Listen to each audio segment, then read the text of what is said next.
Hello, welcome to another podcast of Veritas Half Group. I'm Dr. Lachin Hatemi. We have a special guest today, Elton Simoni. He's the owner of investingincarolina.com. Yes, sir. And we're going to talk about Lexington, the growth of Lexington, Midlands area, and then real estate in general. Elton, tell me more about yourself. How did you get into real estate? Well, a little bit before real estate. I came to United States when I was 15 years old as an exchange student. I'm originally from Albania, but raised in Lexington County. And after high school, I went to college at University of South Carolina. I graduated with a real estate degree.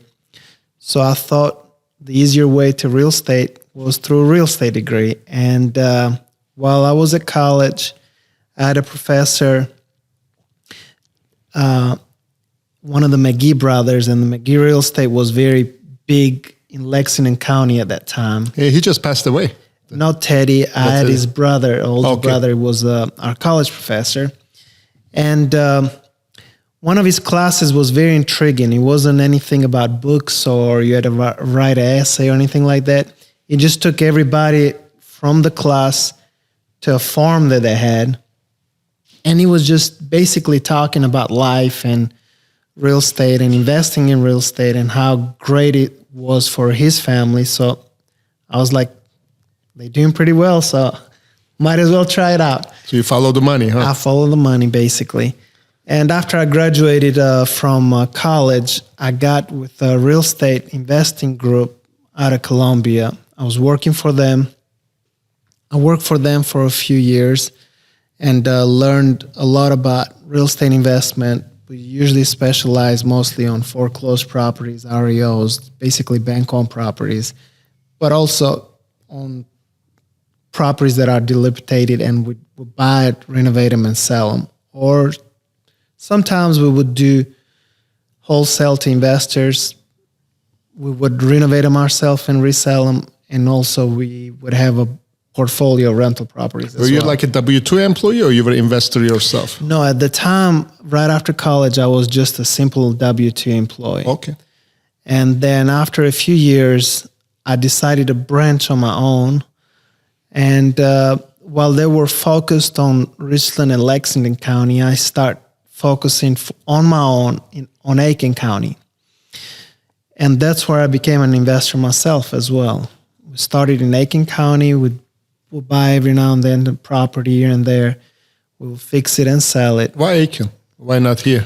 Well, to be honest with you, because in the beginning, I didn't want to step on the feet of the company that I was working with prior. Oh, so conflict of interest issues. I didn't want to conflict that. I didn't have any obligation to not do it, but I just thought it would be like the most honorable way to like start and not step on their toe kind of deal. So we did Aiken. I was doing Aiken for about 4 or 5 years. And then after we were doing Aiken County, I got married. I thought that I will focus more in Lexington because we lived in Lexington. And that's where my focus has been the last 12 years. But I also have a few properties in Richland County as well. So out of all those areas, Aiken, Lexington County, Richland County, which one you see the biggest potential right now at the moment? And today, if you go pick one county, or they're all individually unique in their own way? I think every county is, I don't focus on more on counties as I do on areas. Mm-hmm. You look at an area that has a lot of potential and growth. I do love the Lexington, not only the county, but just as an area in itself, just the town of Lexington and all the outside area like Gilbert, and even more rural, like Pillion area and stuff like that. Has a lot of potential and a lot of growth. Like when I first started doing real estate in Lexington was a little tiny town. It was deserted. The downtown was completely like dead, basically. So, and that's what we were talking earlier. I would have the conversation with a friend of mine, Chris. Chris Farley, huh? Chris Farley, Let's mention his name here. Chris, we love you, man. Yeah. And he was like such a visionary. He's like, oh man, like Lexington, this downtown area will be like great. You need to focus in it, invest in it and everything. So after that, I didn't think much of it. But then as years passed, I saw the growth and the potential that it had. And I was amazed myself. Lexington, as the last 5 years, it completely changed, starting with the amphitheater and then all the bars and restaurants, and it's lively. On the weekends, you can hardly even find a place to eat without waiting a couple hours. So I do love that area, even though as an investor, majority of my properties are around West Columbia area. I do love the West Columbia area as well. I feel like with the growth of Columbia, the downtown, the expansion will happen more and more towards the West Columbia area. So, and that's where most of my rental properties are located at the time. So do you focus on commercial or residential or both? We do a little bit of both. I have a portfolio which is about 60% residential and about 40% commercial. I have a little bit of industrial commercial properties.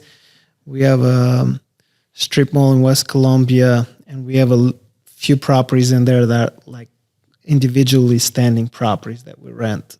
So what you see the future of commercial real estate, which sectors commercial real estate, you cannot generalize. So many subsectors, office space, medical, industrial, hospitality. So which subsectors do you think we're going to do very well, and which subsectors will actually suffer in the near future, you think? Well, you hear through all these people that are smarter than we are on the national television that the commercial real estate is dead. And I do believe that a little bit, but I wouldn't go that far. Like, I think as far as like commercial industrial real estate, I think that one has a huge potential right now.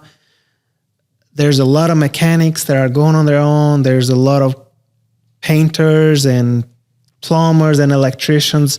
Those are sectors of businesses that are growing a lot, and they always need that warehouse or that little office to work out and everything like that. So I do believe that sector of the commercial property will stay there. You can't plumb out the house. You got to have a shop to keep your materials and get everything done.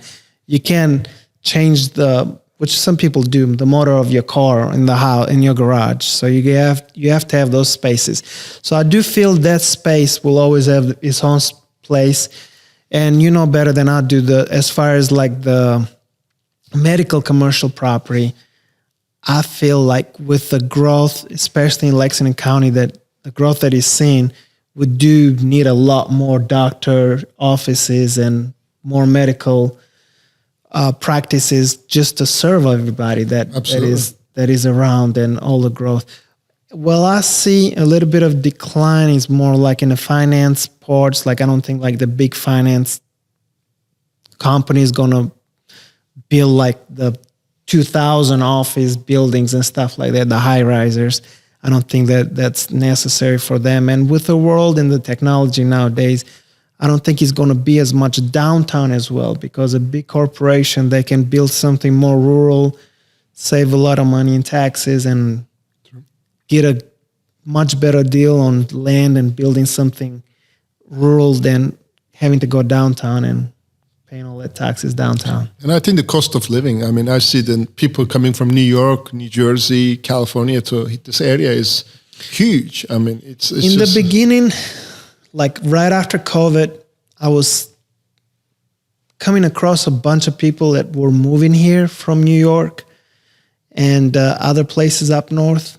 I think that always has been the case, like especially starting my career in real estate in Lachin County. When it comes to residential properties, I would always encounter a lot of people, usually from the Midwest, Ohio, Pennsylvania, that would move towards Lachin County. Now with COVID, I saw a huge amount of people coming from New York down here. But I think a few of them went back to New York after they saw like that, hey, South Carolina is nice, great weather, love South Carolina.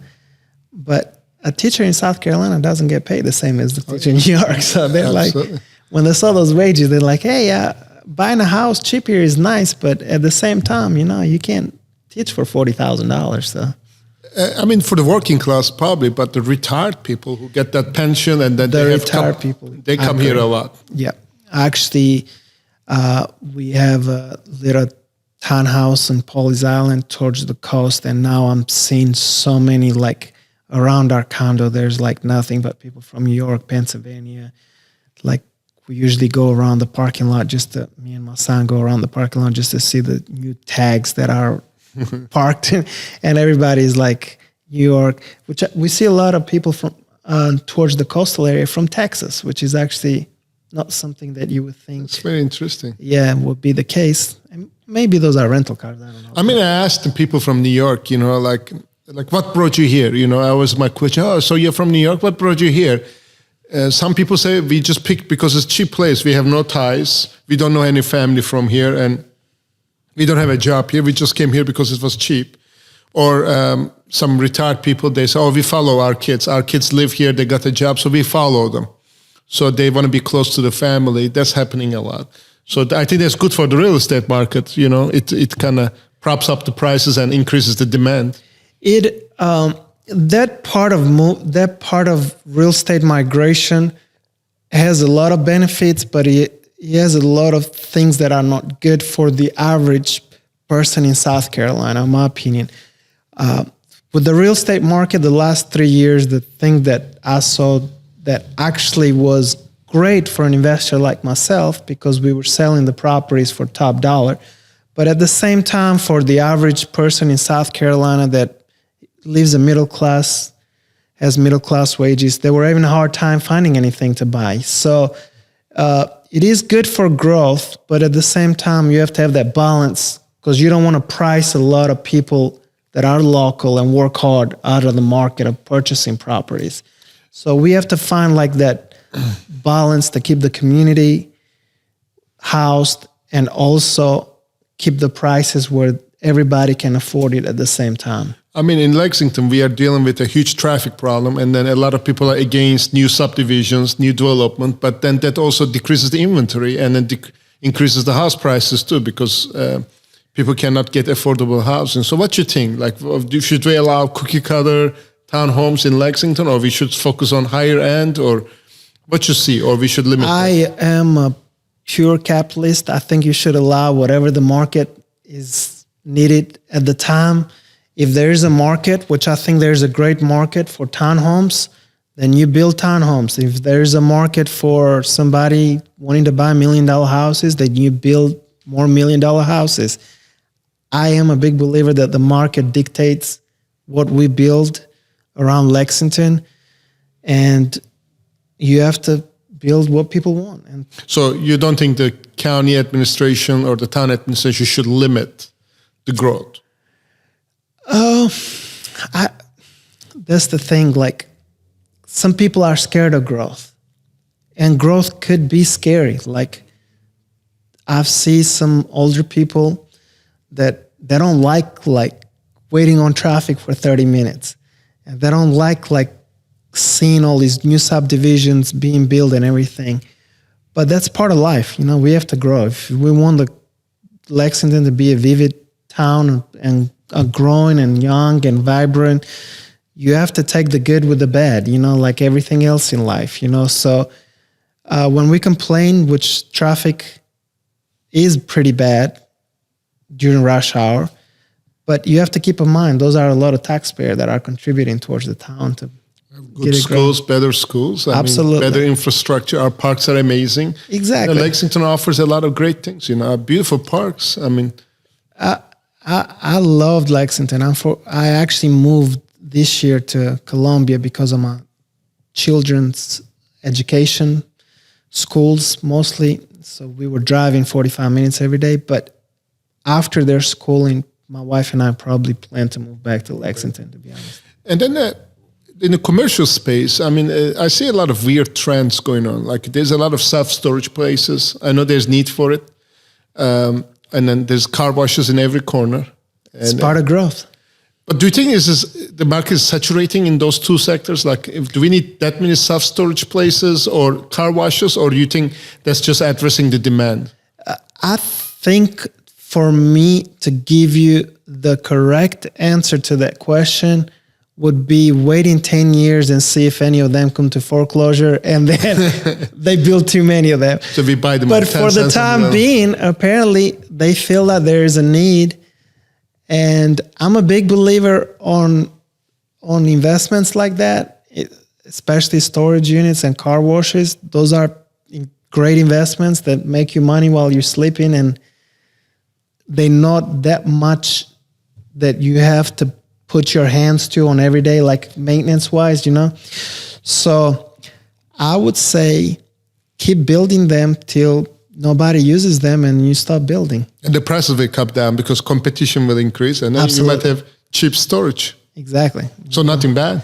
Those storage can get pretty expensive in some areas. Oh yeah, I mean, paid quite a bit of money in the past. Exactly. For self-storage. And like I said, if you have any opportunity to invest in storage units, do it.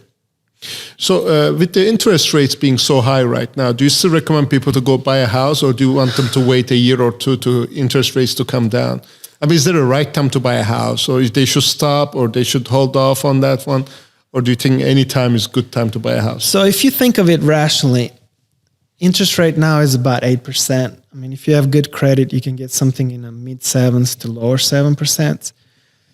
I mean, rationally, is interest high? Yes, I do agree interest rate, but it's not that high. We got spoiled with the COVID interest rates at 2 and 3%, which I don't think we're ever going to see those again.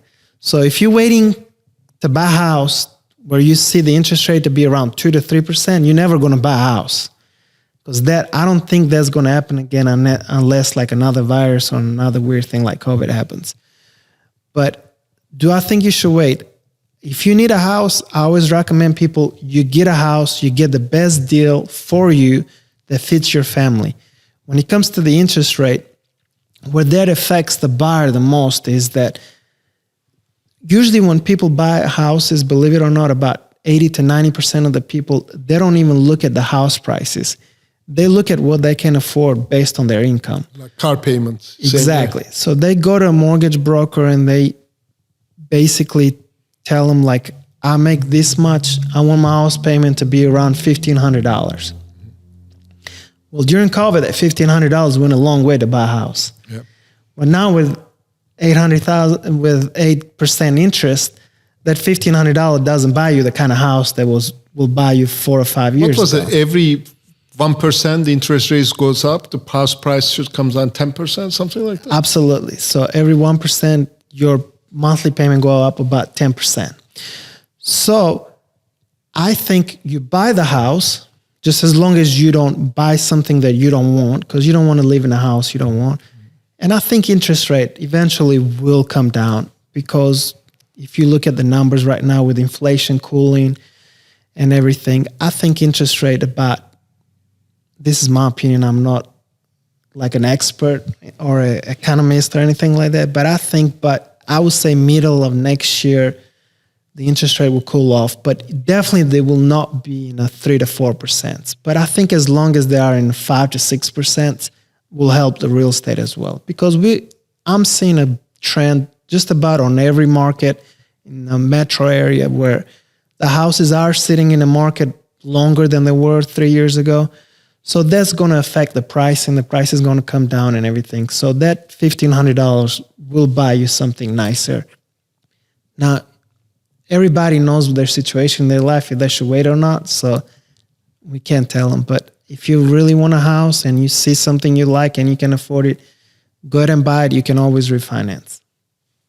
So if you develop commercial real estate in Lexington, what would you be your focus? Like, what do you think this town needs right now? Well, I believe that maybe I'm a little biased because, like my background from my wife and my father-in-law, I think the town needs a lot more restaurants as far as entertainment for just families, younger families.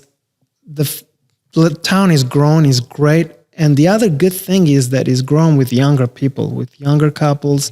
So you see a lot of couples my age in their early 40s with 2 kids. So something to keep the kids entertained, give them more options where the parents can go to more restaurants, more entertainment places and stuff like that. I think that's the route that I would go. Maybe more sports venues, basketball courts, stuff Definitely. More sports venues, basketball courts, more pickleball courts. We have a friend here earlier. He actually building a pickleball court in West Colombia. That's a big operation there. It's going to be nice. So raising kids is hard. So as a parent, you just need as many distractions as possible. So those will attract and will get pretty good business. You have 2 kids, and what do you think you wish we had in Lexington that you could take your kids to? What do you think we are lacking to entertain the kids? You will sit on a Sunday and your kids are at home, they're bored. I say, I wish I have this venue here in Lexington. What kind of venue you think Lexington needs to entertain and keeps the kids busy? Yeah, well, I am a little bit more old school, and being that I'm from Eastern Europe, I always tell my kids when I was young and when we were young, we weren't looking at venues to entertain ourselves. We just went out and found a few friends and play soccer, right? Yeah, we didn't have a venue, my friend. We just play soccer. So right now, I think everything is so organized, like organized soccer. I just got 5 friends, you got 5 friends, and we went at it, we play soccer with each other, whoever won the game. But as far as entertaining things, I know the movie theater, there's one movie theater in Lexington. I think they can either expand that one a little bigger or give it a second option. I'm a big fan of and my kids actually love plays, more artsy thing, even a small museum. Which we are at a small museum right now. We're podcasting from one. At a beautiful small museum right now. But my kids are, especially my daughter, she's all about museums, kind of like adventure or more science places where they can be more interactive and, get some knowledge out of it, more hands-on places. And I think the demographics of Lexington is changing too, we have a lot of international people here. We used to not have that kind of diversity in Lexington. I see a lot of people from all over the world coming here too. I think I started that trend and then you carried it on. You're adding to the diversity. Exactly. So you went to Pillion. No, you went to Wagner. I went to Pillion. When I first came. From Albania to Pillion. Exactly. I don't know what kind of transition was that, but it was a great transition. You were the only Albanian probably within 50 kilometers. I have nothing but great things to say about Pillion. Especially the people of Pillion are great people. I'm sure you have a few clients yourself. So I had great friends. I had a great time in Pillion. And it was a hard transition by no means, but every transition is hard.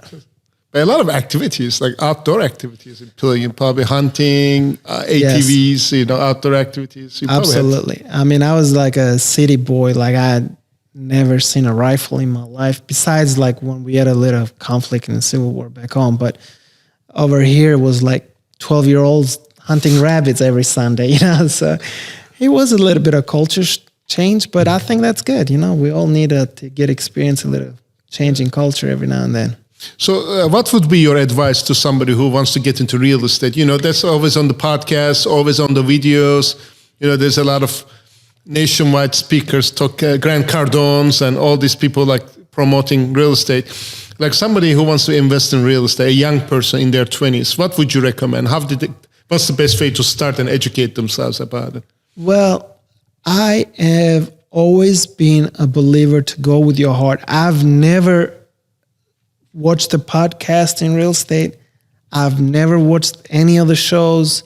I do read. I like to read. So I read a book every now and then. So about real estate.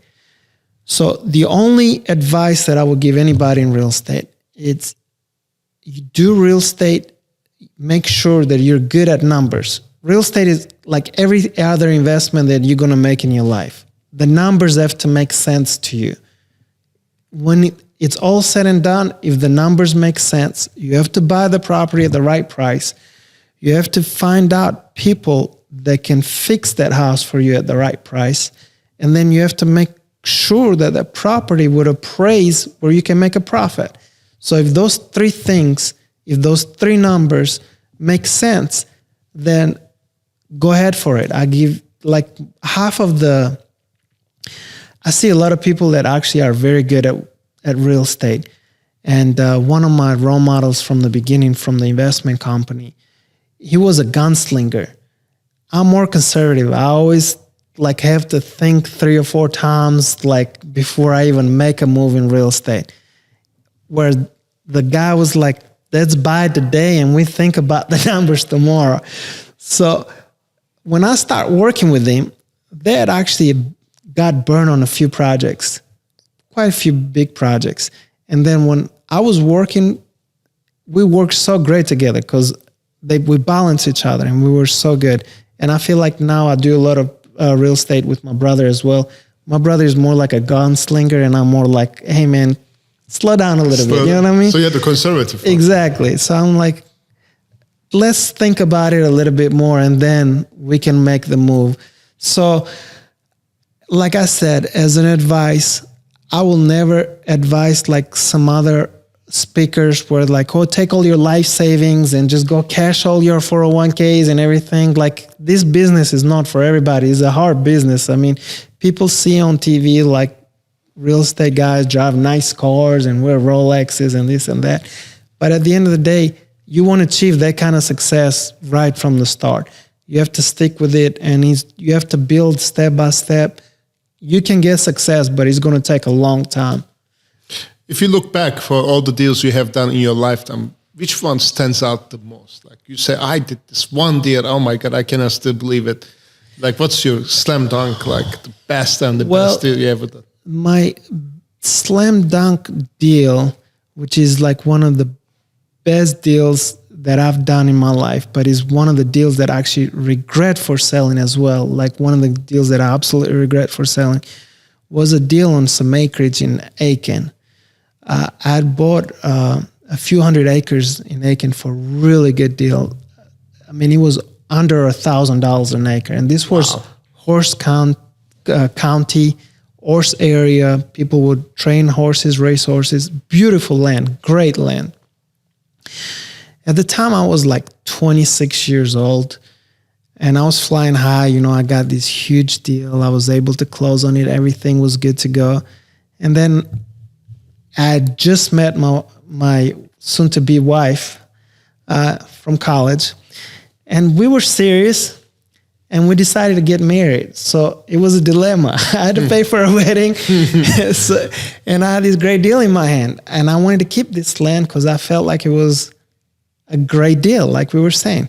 But at the same time, we got an offer on that land that was a lot of money that it was very hard to turn down. So I had this thought. One thought in my head is like, okay, well, if I hold on to this 10 years down the road, which probably this thought would have been correct, this land would be worth $1 million maybe, or maybe a little bit more. Or I got this offer right now where I can make like really good money and I really need it because I'm fixing to get married.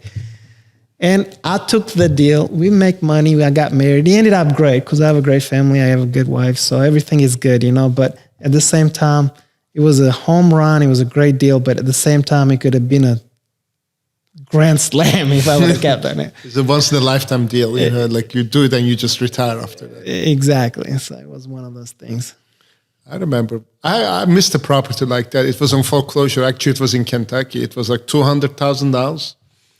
And somehow I talked myself out of it. I ended up not buying it. And at that time I was in medical school. So that's like 16 years ago.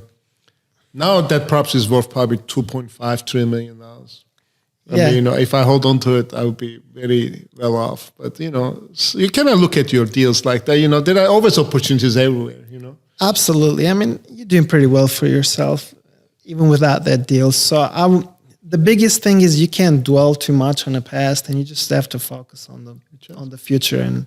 But I cannot find anything good to buy in Lexington. I think it's kind of overpriced. I mean, it's because of the demand. I don't find any deals now that I used to be able to find 4 or 5 years ago. Yeah, Lexington, it's a very hard place to find any good deals at the time. I think it's going to be like that for a very long time to come.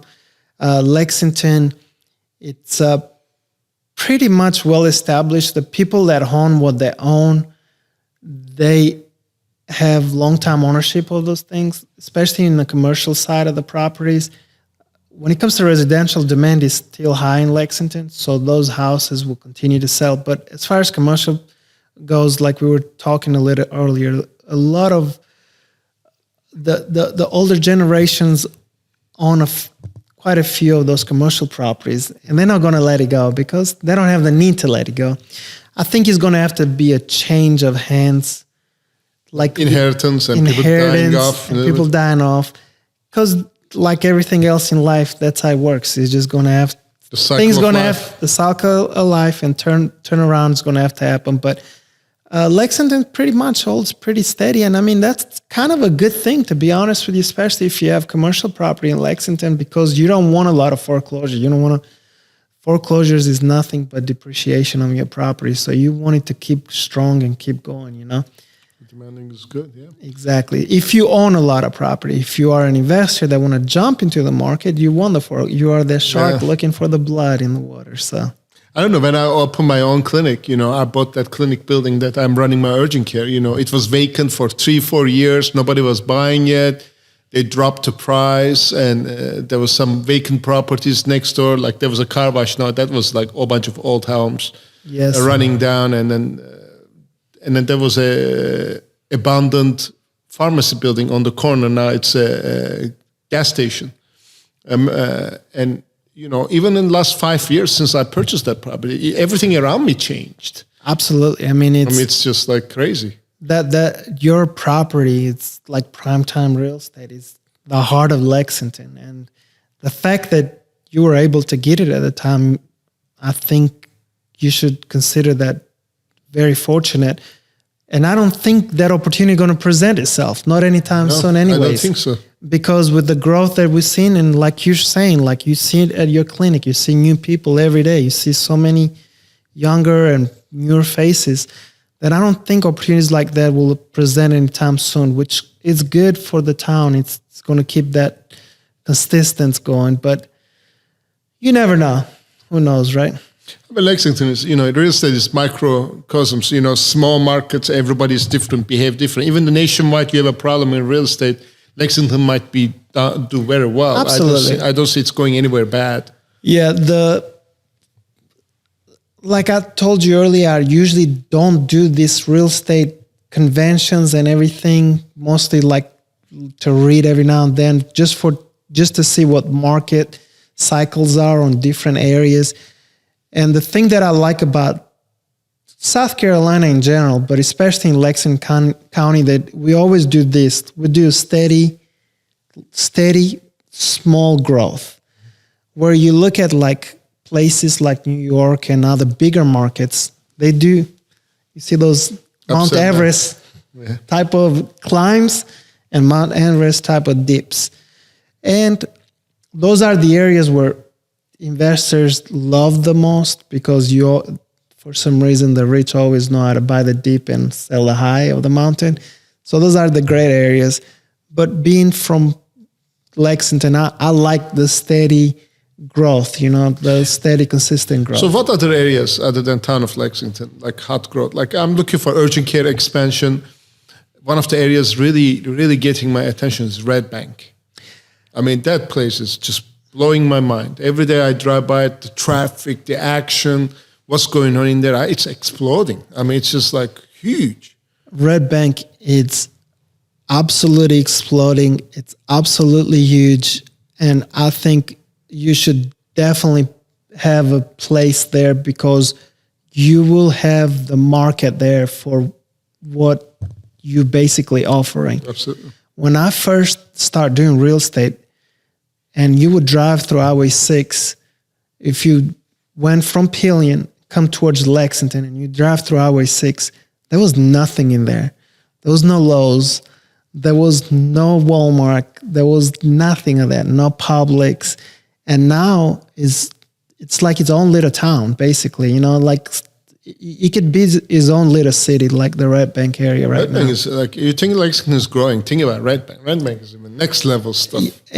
When I said earlier, like with Columbia growing more towards West Columbia, I think like Lexington is growing more towards Red Bank and Gilbert area. The Gilbert area is always, it's also growing a lot, and that's a very nice area. How about Batesburg?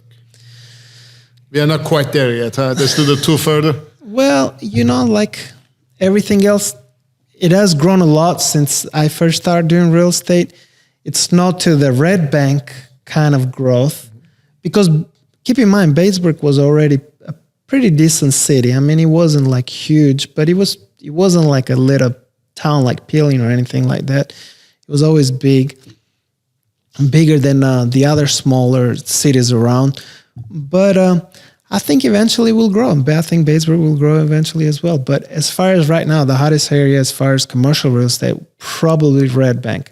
We were, my father-in-law was talking about, which owns Grecian Gardens in West Columbia. He was talking about doing a Greek restaurant there 10 years ago. And I was like, oh man, like, what are you talking about? And like thinking about it now, a Grecian Gardens in Red Bank would have been like a gold mine, you know. So, but your father-in-law is a visionary, because I heard that when his original location of Grecian Gardens in West Columbia, when he built it, people told him crazy. Absolutely, yeah. And then now it's like in the middle of everything. It's such an amazing location now. It is a great location, and I think like the next good area, especially for you for doctor's care, will be Red Bank for sure. I'm looking at actively looking in the area to find real estate. Of course, it's not like Lexington. I cannot buy an existing building. I need to build brand new there, which is a little bit more expensive. Especially in Red Bank, I don't think there's that many existing buildings there for you to get anyway. Yeah, so I need to buy brand new. Yeah, you can. Right. You have to just build the land. You have to buy the land and just build you something, which probably might be the best thing for you, because you can do it however you want it from the beginning. You don't have to remodel or do anything. Yeah, I'm crazy. Hoping. And how about Blythewood area? Let's go back to Richland County. Well, I was reading the other day that was something crazy, like per capita, Blythewood is one of the highest earning like towns in South Carolina, which was like a little mind-boggling for me, especially for the metro area. But it seems like when this big corporation comes and they want to open like something big, they always get attracted to Blythewood just because of the proximity to Charlotte, and they want to have access to 77. When I moved from Lexington, I didn't move to Blythewood, but I'm right behind the VA hospital, which is the proximity to the 77. And I think that area has always been, as far as real estate market, has been very good one. And believe it or not, in Blythewood, they build a lot of high-end houses. And I feel like they overbuild that particular product, where now in Blythewood, you could really get a very nice house for a very decent price. Like I was looking at, we did a property in Blythewood a few years ago. This was an amazing house. It was an old brick house. It was 6 bedrooms, 5 bathrooms, beautiful house. He had a big room above the garage was there. It converted into a movie theater. And I saw it the other day. It went back on the market for like $440,000, which I think it's a pretty damn good deal for a whole brick house, especially with the square footage and everything nowadays. That's a pretty good price. I mean, and it will go up. I mean, I think there's an electronic vehicle company coming up in Blythewood. I think they make batteries for, I'm not really sure, but I think it's something to do with the electric. And it's coming up. I think there's going to increase the demand, bring a lot of jobs there today. Yeah. Absolutely. And like I said, it seems like these big corporations, they just love that area. They just love the proximity to Charlotte. How about West Columbia? I actually own a couple properties myself in West Columbia. I bought some single family homes. I think it's a blue collar area mostly, but I think it's getting there too. I think it's coming back, getting a new life. Personally, all my properties are in West Columbia. Well, not all. the majority of my properties are in West Columbia. The majority of my commercial properties are in West Columbia. And the majority of my multi-unit properties, residential, are in West Columbia. And they're around the Meeting Street area, close to State Street. And the growth of that particular area has been like mind-blowing. Like, I mean, the rents have increased by over 30 and 40% just the last 3 to 4 years. And new construction, the prices on some of the properties in there have gone up to like $250 a square foot, which I never thought I'll see that in West Columbia, to be honest with you. So that is one area that a lot of young people are attracted to. And that's when I was talking about Lexington, which they've done a great job, but I feel like that West Columbia area is doing a good job at. They're building a lot of things to attract the new younger couples. Like now you have like 2 or 3 breweries, which is like the hot thing now with younger couples. Beer like gardens and all beer that. gardens and breweries and stuff like that. I know like a small thing like that, people don't think like, oh, it's not what is the big deal about a little brewery? But for some reason, they build those 2 beer gardens, breweries in West Columbia, and that whole Meeting Street area, like the properties are selling for $250 a square foot. So there must be some correlation between that and. I mean, younger people, I think they need those spaces because that's the new thing, and they want those spaces. They don't want big old houses. They want to be close to the beer garden, you know, so Absolutely. they can spend time and catch a concert or like. They want to be entertained. They want to be entertained. They want to. People work hard nowadays, and after you work, you want to hang out and do something and just forget about work. For I love Lexington, but Lexington, there's nothing going on after 9 p.m. I mean, all the restaurants close down and nothing. There's very few venues here in Lexington, town of Absolutely. Lexington. I mean, and if you see like the vision that the Lexington had with the amphitheater and doing those shows and everything, and you see, brought the whole town to life. If you think like Lexington is nothing going on now, like 7-8 years ago, there was nothing going on in Lexington. Even worse than that. This is like, now it's hopping compared to like the old times. So I think like that amphitheater, like just doing those little shows and everything just brought so much life to the town, and everything is like, it just changed. But that's what I was telling you earlier, like maybe more entertainment centers, like something, not like the amphitheater, but like having a space where they can bring more local bands and more, just to bring more young people and just to see what the town has to offer. I mean, beer garden would be nice. They've tried to do the Navy Yard. And there is a small, nice beer garden by the mill. Hazelwood? Yeah, Hazelwood. I like that space. And it's not that big, but it's a very nice space. Exactly. Something like that in a bigger scale, I think will do really good as well. Absolutely, and around that area, the dam and the pond there, they put the new dam, and then it's going to have a nice walking areas there too. It's going to be very interesting. There's a lot of small little gyms around Lexington that people that live here for a long time, they don't even know exist, like the Gibson Park and little things like that. And you go like, oh man, I didn't even know this existed. You know, we can hang out, bring the kids, let them bike, do things, you know. I live right by the Gibson Park. I live walking distance to Gibson Park. So I all know about it. It's beautiful. It's mind-boggling. I mean, I knew about it, but when my wife, she grew up around Columbia, but we lived here for 14. She didn't even know anything about Gibson Park. Yeah, I took her like 2 years ago, and she's like, I didn't even know this existed. So it is. I mean, Lexington doing a great job with their parks and then amphitheater, and then they developed that new building right by Barrios, like the Mexican taco place. Like yes, that's a nice construction. That's a very nice construction. It's a great building, great addition. We need, and then I think they're working on the wine bar and the taco sushi coming across the street. And that wine bar concept is a very nice concept. We're going to sound like we're alcoholics and we don't even drink that much. Yeah. Like I'm with water and he's with Coke. Yeah, we're just talking about the growth in our town.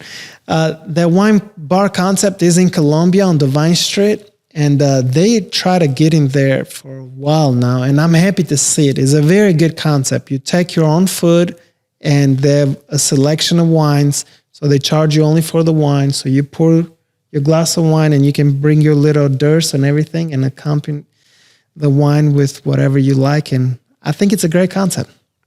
It's more European. You know, we need to try these different things. You know, I mean, these concepts are different, and they are needed. You know, because you know, to keep it exciting. You know, you cannot go to all the same spaces, the same kind of entertainment. You need to add some more spice to it, more variety to it. Well, it was really nice talking to you. I mean, it's exciting to talk about the real estate. I love real estate just like you do. Yeah, so. no, we have many conversations together about real estate. I love real estate. It's been great to me and my family and to our lives. So it's a good industry. And I think sometimes, like you said, what is the best advice I can give to a future wannabe investor is courage. Like if you get at numbers and if you find a good opportunity, just pull the plug, do it. You just do it once. Yep. Just do it. Don't miss up on a multi-million deal like you did in Kentucky. Yeah, I miss quite a bit. But, you know, missing is not a bad thing. That means you looked into a lot of deals, so you missed it. Missing is learning. Missing is learning, you know. Missing is learning. Some people don't miss because they never even tried, you know. Exactly. So missing, I always look at the missing opportunities as a learning opportunity. Absolutely. They're tuition. The money you lose is the tuition money. Absolutely. You're just paying for the education. Exactly. All right. It was great to have you. Hey, thank you for having me, Doctor. Thank you.